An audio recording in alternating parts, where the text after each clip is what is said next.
তো আমরা বন্ধুরা তোমরা কেমন আছো অবশ্যই কিন্তু কমেন্টে জানাতে পারো। তো আমার ভয়েস একটু অন্যরকম হয়ে গেছে, কারণ একটু ঠান্ডা লেগেছে, ঠিক আছে। তো বন্ধুরা আমি এটা পোস্ট করেছিলাম যে বরবাদ মুভিটি কত টাকা কালেকশন করলো। তার আগে আমি বলে দিচ্ছি বন্ধুরা, সাকিব খানকে কেউ আটকাও বন্ধুরা, ঠিক আছে। সাকিব খানকে কেউ আটকাও, কি শুরু করেছে সাকিব খান বন্ধুরা।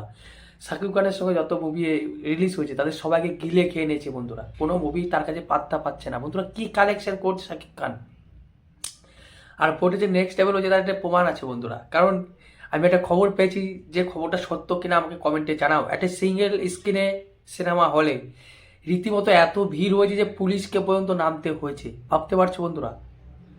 এমনি মানে একটা পুলিশ নামছে সেই ভিড়কে সামলানোর জন্য, একটা সিনেমা হলে সিনেমা দেখতে গিয়ে। এরকম একটা ঘটনা নাকি ঘটেছে বাংলাদেশে। এই কথাটা সত্য কিনা মিথ্যা আমি জানি না, অবশ্যই তোমরা কিন্তু কমেন্টে জানাতে পারো বন্ধুরা যে এরকমও ঘটেছে। তাহলে শাকিব খানের মুভির এত হাইপ কেন? দেখো, প্রিয়তমা মুভি যেভাবে সে প্রচার করতে করতে পেরেছিল, যেমন আমাদের কলকাতাতেও এসেছিল বা আমাদের ভারতবর্ষেও এসেছিল কিন্তু প্রিয়তমা মুভি প্রচার করতে, সেইভাবে কিন্তু বরবাদ মুভি প্রচার করা হয়নি বা প্রচার করতে পারেনি। সেটা পুরোপুরি কিন্তু ছেড়ে দিয়েছিল ফ্যানদের কাছে। ভাই ফ্যানরাই পুরো যথেষ্ট করে দিয়েছে ভাই, এত প্রচার হয়েছে, এত হাইপ তৈরি হয়েছে, কিছু বলার নাই। জাস্ট নেক্সট লেভেল বন্ধুরা, নেক্সট লেভেল। এরকম ভাবা যায় না যে বাংলাদেশের একটা মুভি এত হাইপ ক্রিয়েট করবে। এবং যদি টিকিটের পরিমাণ বলি, সর্বনিম্ন টিকিট হচ্ছে 500 টাকা, এবং সর্বোচ্চ টিকিট হচ্ছে 1500 টাকা। তাতেও কিন্তু হল ভাই ফুল যাচ্ছে, ফুল। এটাই হচ্ছে সাকিবের জোর, সাকিব খানের জোর, সাকিব খানের একটা ব্র্যান্ডের জোর বলতে পারো। এই বইটা যদি কালেকশনের কথা বলতে, বাজেটের যদি কথা বলি, আগে বাজেটের কথা বলি। বইটা তৈরি হয়েছে 15 কোটি টাকা দিয়ে। তো 15 কোটি টাকা কিন্তু এর বাজেট, এবং এর যদি এখনো পর্যন্ত যে বক্স অফিস কালেকশন প্রতিদিন এখনো, কি বলবো, ঈদে বাংলাদেশে মনে হয় রবিবার পর্যন্ত ছুটি আছে, কয়দিন ছুটিতে যায় না। আমাদের দেশে ভাই একদিন ছুটি, ঠিক আছে, আর একদিন বা দুদিন ছুটি এরকম ছুটি থাকে। কিন্তু বাংলাদেশে ভাই পুরো একদম হলিডে মনে হচ্ছে 1-2 সপ্তাহ। তো সেক্ষেত্রে কিন্তু এখন রবিবার পর্যন্ত দিন দাম কালেকশন করবে ভাই। শুরু থেকে 3 থেকে 4 কোটি টাকা প্রতিদিন কালেকশন করছে এখন পর্যন্ত। 4 দিনের নিউজ দিচ্ছি, প্রায় 17 কোটি টাকা কিন্তু কালেকশন করে ফেলেছে অলরেডি।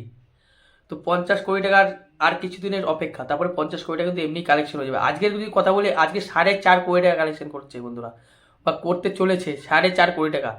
যে হাইপ ক্রিয়েট হচ্ছে এখনো মুভিটায়, আর হওয়ারই কথা। কারণ সে তার সাথে এই বরবাদের সাথে অন্য কোনো কিন্তু মুভি এখনো রিলিজ হয়নি সেভাবে সাকিব বাংলাদেশে। তো সেক্ষেত্রে যে মানুষের প্রথম চয়েস বরবাদ মুভি হবে, সেটা যথেষ্টই। এবং তার একটা ভালো পজিটিভ একটা দিক হচ্ছে ভাই, এই মুভিটার ভালো রিভিউ পাওয়া। এটা কোথাও না কোথাও একটা ভালো একটা কাজ করেছে বাংলাদেশের যারা আর কি ইউটিউবার আছে বা যারা লোক আছে, তারা মুভিটা দেখছে এবং ভালো রিভিউ দিচ্ছে, এবং ভালো রিভিউ পেয়ে কিন্তু দর্শক আরও হলে যাচ্ছে। এটা কোথাও একটা ভালো কাজ, সত্যি সেরা কাজ। এবং যে কালেকশন হচ্ছে বন্ধুরা, এখনো পর্যন্ত 17 কোটি টাকা কালেকশন হয়ে গেছে 4 দিনে, যে কোথাও না কোথাও আমার মনে হচ্ছে 50 কোটি, তারপরে 100 কোটি টাকাও পার হয়ে যেতে পারে। অবশ্য তোমাদের কি মনে হচ্ছে কমেন্টে জানাতে পারো বন্ধুরা। কিন্তু আমি যে পোস্টটা করেছি এখানে তোমরা একটাও লাইক করোনি, যেটা আমার কোথাও না কোথাও দুঃখ লেগেছে বন্ধুরা। তাদের লাইক করো এবং চ্যানেলটিকে সাবস্ক্রাইব করে দাও ইয়ার। কি করছো তোমরা?